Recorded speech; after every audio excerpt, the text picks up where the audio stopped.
We are now moving on to a couple case studies, which I find very interesting.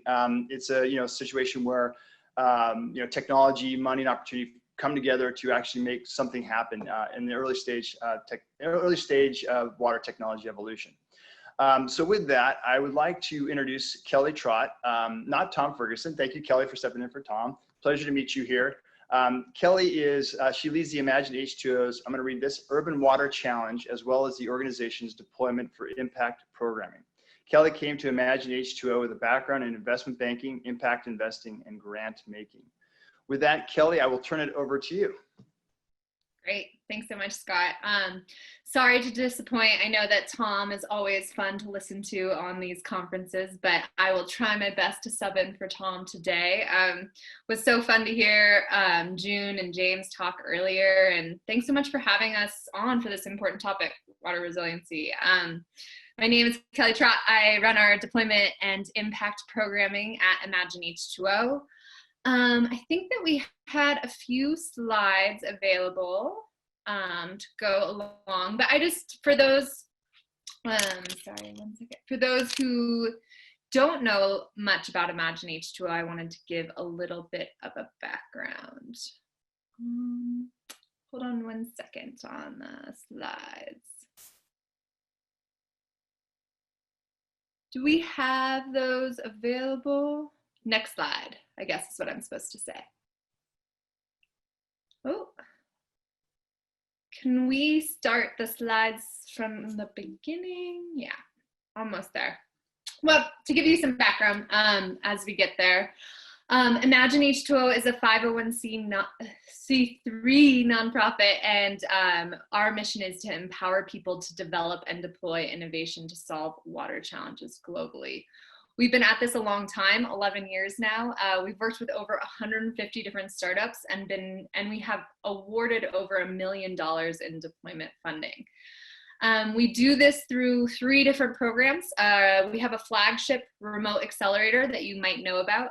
This is what Tom runs, and it focuses on providing the resources and network to help entrepreneurs scale. We have recently launched 2 years ago a Singapore-based accelerator program that helps entrepreneurs bridge into the Southeast Asia market. And the Urban Water Challenge, a global deployment platform to show us what is possible. And since I run this program, I do have to give a little plug here. We are announcing the winners on Monday at Stockholm World Water Week, so tune in for that. Also, please join us for our Water Innovation Week in October 12th through 16th. This is where you'll get to dig in with all of our entrepreneurs on the early stage side of things. We named this the next decade when we thought we were hosting this in March. When we delayed this for an in-person event in October, we still had it as the next decade, but when it went virtual, we decided, you know what, heck with it, let's just make it about the next year. So we'll be talking about the next year in water. And I wanted to give a special thank you to Molten Nagel for coordinating all of this. It takes a ton of work to do this. Specifically, Drew, you have been fantastic putting together all our slides, so thank you so much. Now to the good stuff, the case studies. To give you a bit of background about how we're going to set this up, generally at Imagine H2O, we like things to be very interactive, questions throughout, and so it's not just one person talking the whole time. A little harder to do on the Zoom side, but we're going to try to do this. So as we go through this case studies, I'm going to be butting in and asking them questions as we're going to have the entrepreneur, we're going to have a customer, and we're going to have an investor. So we're going to hear it from multiple different perspectives. With that, I'm excited to introduce Jamel Carter and hand it over to him for introductions of his customers and investors. But first, I want to give you a little background. We got to meet a year and a half ago, I believe, kind of right as Varuna was getting started. We both went to the same college, so it was really fun to connect over that. And it's been amazing to watch Varuna grow over the last year and a half. I will let him take it from here, and then we'll start to dig into that case study. Thanks, Kelly. Next slide, if you don't mind. Perfect. I'm excited to be here today. Really excited to have two people who mean a lot to Varuna and a lot to me. I've gotten to know them over the course of time. One is our investor, one of our investors, Liz Sisson, who represents Urban Us. I'll let her briefly give background of her background and a little bit of background about Urban Us. And then also Sean Benton, who runs the water system in the city of Monroe, Louisiana. So with that, Liz, can you just tell us a little bit about who Urban Us is? Then I'll do the same for Sean, and then we'll allow Kelly to moderate. Sure. Thank you all for having me.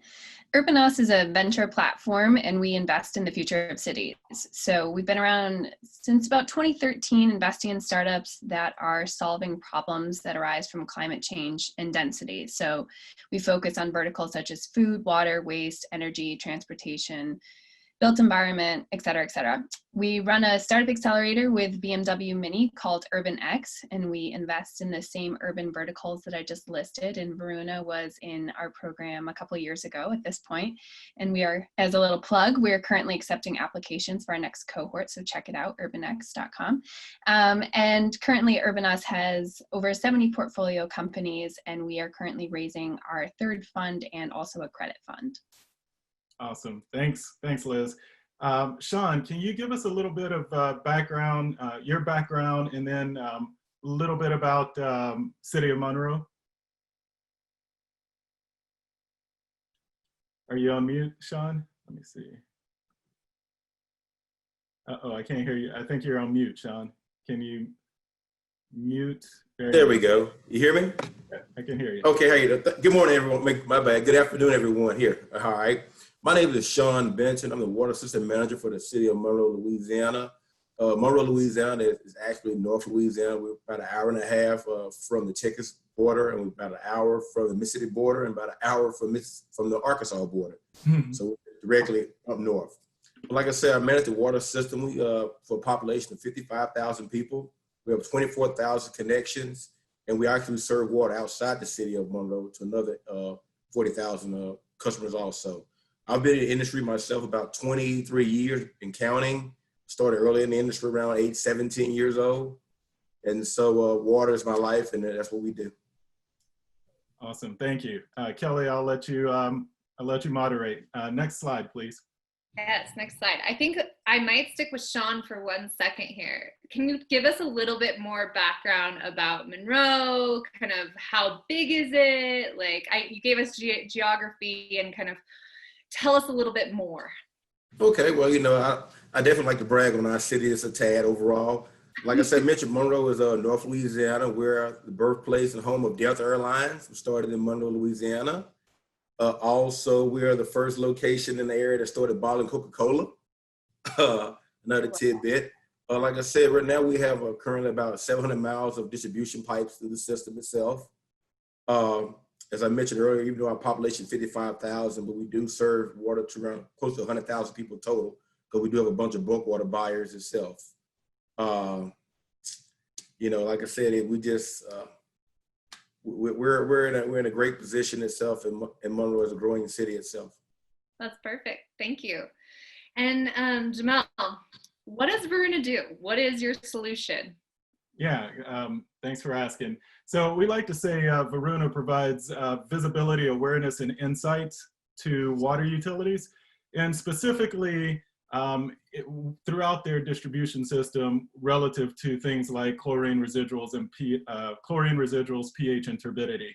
So what you see on the left side of your screen is an example of a dashboard that we provide our utilities that basically show them what's going on at those existing blind spots within their distribution system relative to chlorine residuals and pH and turbidity. On the right-hand side is kind of how we do that. Specifically, we drop nodes in places throughout the distribution system where they don't have visibility today, and really in places that are kind of where there's no infrastructure, right? There's no electric infrastructure, there's no communications infrastructure, and you know, they want to see what's going on there, but it costs too much to actually, you know, pull electric and extend your infrastructure out there. So they choose Varuna to drop these nodes in places and bring them visibility through a simple, intuitive dashboard. Great. And Liz, I have a question for you on that. So what made you immediately interested in Varuna? And was it the solution? Was it the problem they're trying to solve? Or kind of what about them made you interested? Well, it was first and foremost the team. If you've ever met the founders of Varuna, you'd understand what I'm saying. But honestly, it was a strategic fit. So Urban Us, we had been looking for sort of water-focused startups to join our accelerator Urban X. We've made water investments before, but it was an area that we really wanted to sort of dive deep into. So, and we thought that we could help. There's a lot of investors out there that sort of avoid the areas that are the tough sales cycle, have to do with water utilities, could be capital intensive, all of that. So we knew that we have the experience in that area, so we knew we could sort of take it on. But honestly, you know, their systems thinking approach was huge for us. And like just the fact that they were able to think about the stakeholders versus the decision makers, and like has a deep understanding of who's at these utilities. They are second-time founders, and they've raised capital before. So, you know, all of those things really, you know, we couldn't say no to them, and are happy to continue working with them as well. And I think, you know, their insights and just like the fact that they're able to sort of reduce costs, increase the visibility, and sort of improve all the efficiencies, and they've proven out their technology, has, you know, made them an easy investment. Great. And next slide, let's dig into a little bit of kind of that current state, like the problem they are trying to solve. And maybe we'll do this through the perspective of kind of Monroe, Sean. Like, what was Monroe like before Varuna? Can you give us some context into the challenges that you were experiencing and why you brought Varuna in? Okay, yeah, I'd be glad to talk about that. Well, about a couple of years ago, we had experienced some situations in Louisiana. We got hit hard with this brain-eating amoeba across the whole state. And so the state had went from changing our regulation from having only a trace of chlorine through the system to maintaining a 0.5 chlorine residual throughout the distribution system as a whole. Currently right now, Monroe has 106 sample location sites. And so when that new ruling came in, we only had maybe 3 guys in our laboratory to be able to handle our, what they call our quality control setup of it. We had 1 guy in the field who would actually get out every day and he'll ride through the whole system, which is 8 hours a day, and would pull samples day to day. But they didn't really give us a true indication of what was going on at that current time. It was just only a quick snapshot itself overall. And so moving forward, we was looking for some type of solution to be able to get more of a real-time look into our system itself. As I mentioned earlier, we have about 600 miles of piping through the system. And so we looked at other technologies itself, as far as trying to put out there different system monitoring. And we noticed that was very expensive. The idea of getting power to those locations, to be able to get them in the spot that wouldn't be so susceptible to weather or anything of that nature itself. And so I actually went to a Smart Water Summit in Phoenix, Arizona, and I was looking for some type of technology to move our system forward. And so I ran across Varuna in the exhibit hall, and I sat down and got a chance to talk with them for a long period of time. And they talked about what they was doing, and I let them know about what I was trying to do, and we exchanged contact information. And behold, they get in contact with maybe a week or 2 later. So I told my issues and stuff, and where we were trying to go, and they were coming in town, and we sat down and talked about where we was at and where we were trying to go, and started working towards a plan. And Kelly, let me intro. Go ahead. Sean has been really nice when he's saying he met us at that event in Arizona, and we had a great conversation. He was grilling us to make sure that if he was going to spend time with us, we were in the game with him, you know, and I really respected that. So I think everyone will get a chance to hear as we talk about current state and then where Monroe is going and where they are today. They'll also get a chance to hear about, some of the mistakes we made and how Sean told us we made some mistakes, and how we recovered from that. So it'll, Sean is giving you the sanitized version, but I want everyone to hear the real thing. And that's been fun to work with a client who really wants to work with you because they understand the value that we provide. So I just wanted to share that. No, absolutely. And we can go to that. I think one thing in particular though, Sean, like I want to dig into is on the current state. Like, why is having visibility into these blind spots so important for you? Like clearly, like, there's time associated with it, but like, what does it give you that you're able to act upon? We can be more proactive than reactive more than anything. As I mentioned earlier, when they went from this new ruling having a 0.5 through the system, we also was at the point where we were actually pulling our own samples and actually sending those into the state on a monthly basis. Well, when the new ruling came in, the state ended up doing their own sampling through the entire system. And so by moving forward on something that was more real time and seeing what's going on, it gave us an opportunity to get out there into those problem areas and do needed flushing or investigate any problem that could be going on of cross-contamination or any of that nature itself as a whole, though. And so leading up to this, it was a lot easier before the ruling where that our main goal was just having a trace out there. And then when they went to the new ruling, we had to have what I call a real-time snapshot of what was going on. And that gives us opportunity, once again, I mentioned earlier, getting people out there to be able to address the problem and the issue, to move things forward. And so I give you a prime example. What I'm meaning with that is that if my sampling time is maybe a week or two from now, prior to this is that I wouldn't have a guy back into that location maybe 3 or 4 days before sampling would occur, based on the number of locations of the sample, based on his normal routine of sampling itself as a whole, though. So by moving to a technology that gave me a real-time snapshot, I was able to address issues right then, at the same time, do my normal job functions and work at the same time. Great. And Liz, is this where you kind of as an investor see the industry heading, is like you need this kind of real-time monitoring ability? Yeah, I mean, I think the fact that just a couple of Sean's points, just sort of the proactive versus the reactive, and then also just real time and having the dashboard, I think is huge. I also think particularly now during the COVID crisis, people being remote, that's just massive as well. So, we look at water, we look at all of the industries that we're in from very comprehensive, like all different angles of it. So Varuna in particular on this sort of the systems thought, the operations, and that sort of proactive versus reactive, that was, that's been huge for us. So, yeah, I think that, and the fact that they're able to use sensors and they have this dashboard, they have the technology, I think is massive. Great. Let's go to the next slide. And I'll add into that real quick. And we talk about the proactive, reactive situation itself. Is that before we had a system of this nature in there, I really didn't know I was having issues out there to that location until I actually got something from the state said I was in violation of not meeting the chlorine residual.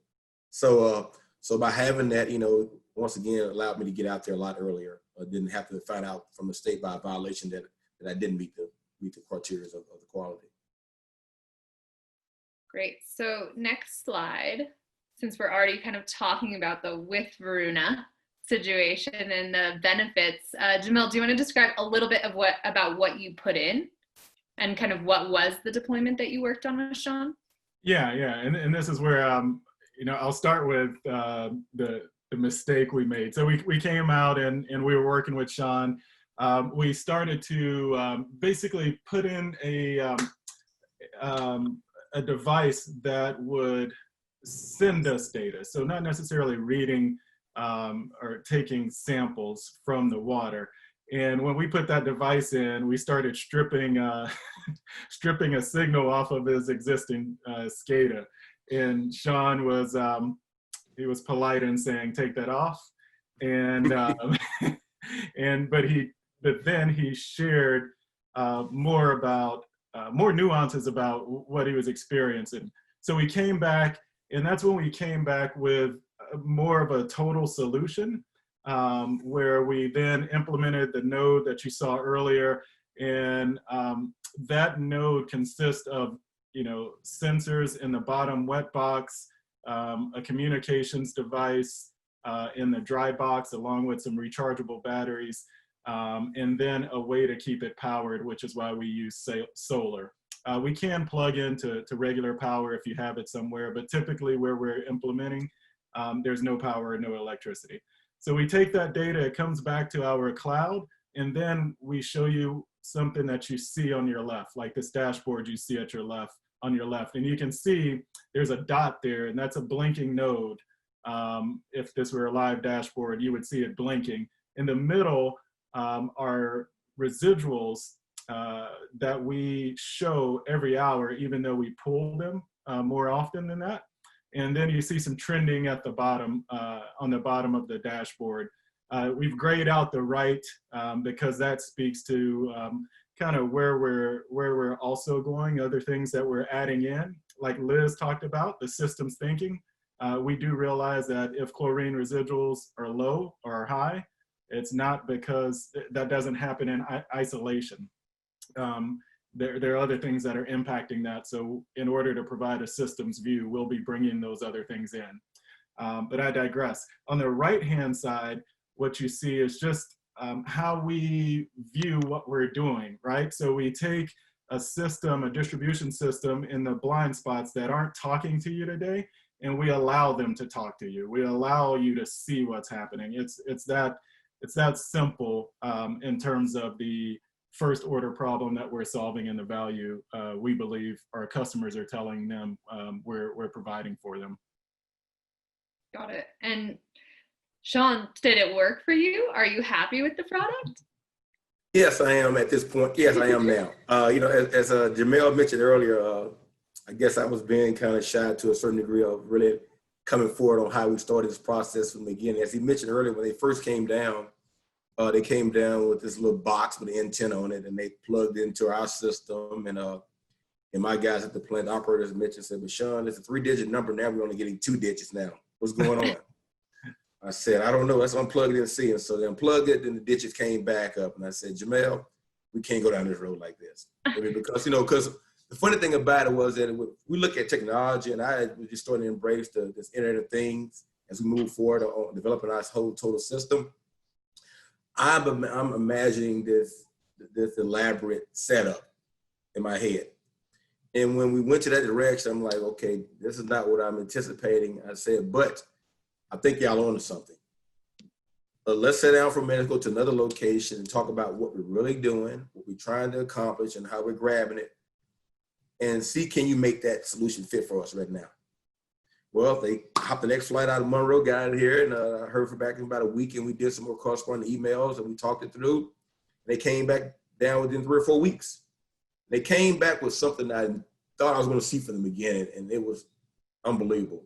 They put it into the system itself, had the solar backup, the battery charging with it overall, and information started coming in. And I have a lab crew that's really, they're very hard on technology, embracing new ideas. And I had one of my roughest guys in the company said, "Sean, I don't know where you find these guys or this company itself overall, but we're going in the right direction. I really enjoy getting this information coming in. What this does is it lets me get to that site a little bit, not as frequently because I don't have to physically go see it like I currently have. And so how do we move forward?" And that's been our case right now on getting more of these units deployed into the city of Monroe, because we do know is that when you look at something of this nature, you try to find something that's very cost effective also. And we did notice that the system that Varuna had put together was very cost effective to something that we was already utilizing already, that took more infrastructure to get put in, 2 or 3 different brands of products put together to make it happen. And it was very expensive. So we're looking at, just throwing a ballpark number, we're looking at our one location at close to 20, 30 grand for us getting power to location, getting equipment there. And now we're talking about 106 sites. There's no way at the end of the day that the city of Monroe could afford to invest in something of that nature when you still have other filling infrastructure that you have to invest in also. Yeah. You know, Sean, it's funny, at Imagination Show, we always talk about everyone wants deployments to be absolutely perfect, and they very rarely are ever perfect. And usually it takes a few iterations to get there, and it takes understanding from both sides. Correct, So I'm correct. glad that you guys did finally get there. It sounds like it's been a really, really useful project for you. And with that, I know we're running on time for our second case study, but Liz, I wanted to end with you and Jamel. Where do you want to see Varuna go this next year? And Jamel, how are you going to get there, and how can the audience today help you get there? Yeah, I don't want to speak for Liz, but given that they are an investor, I'm sure they want to see us go where they want to see us go up and to the right, right? So I was going to say steady growth. That's what I was going to say. okay, steady growth is fine. Is fine. But with that, with steady growth comes understanding. I always talk about the nuances, working with customers. So where we're going is we just want to add more customers to increase our learning, but also to for people to get comfortable with different solutions that are out there. So if anybody on this, listening in is interested or would love to hear more about what we're doing, feel free to reach out to me. I can tell you all about what we're doing, but more importantly, I can listen to you and understand, what you're up against, and we can both determine if it's a fit and if we should move forward, or if we can come in and help you. Great. Well, thank you, Jamel. Thank you, Sean. Thank you, Liz. This was wonderful.